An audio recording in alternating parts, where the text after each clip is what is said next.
Let's return to the energy debate now, and Stephen Wilson is with the University of Queensland, a Professor of Energy Management there. He joins us from Brisbane. Thanks for joining us, Stephen. First up, we are in an energy crisis, price and supply. How do we get out of it?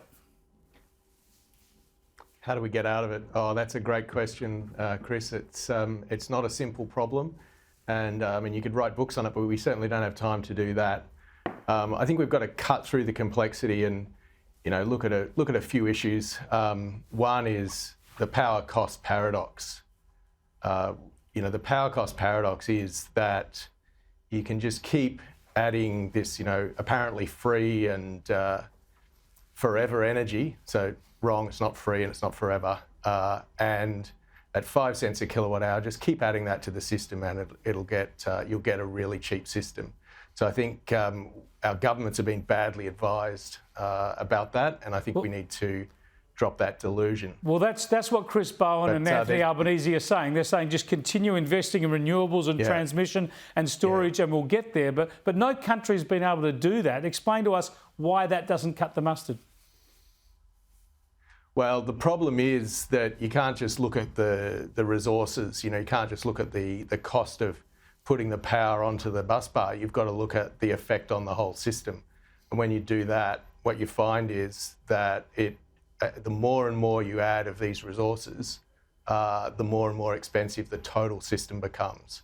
And so you don't really notice it at first, but as you push the share higher and higher, the problem becomes more and more apparent. So that's one element of the crisis. But of course, there's other elements due to factors beyond Australia and largely outside our control, but we need to understand those and be able to respond to them in a way that's sensible. Well, if we know that we can't store renewable energy cheaply through batteries and the like, do we need to be a lot more forward-leaning on gas, boost supplies domestically, and realise that we're going to need a lot of gas generation to kick in when the wind isn't blowing or the sun isn't shining? Well, I'm glad you asked about gas. Yeah, gas is sort of the second, I think the second big part of the answer to your first question. Certainly, we're in a world now where an enormous amount of gas supply has been removed from the global market. Specifically, the Russian pipeline gas supply to Europe, especially to Germany, an enormous part of that supply is gone. And that's rippling, all the way back through Asia and into the Queensland LNG terminals and into the Eastern Australian market and into our power bills.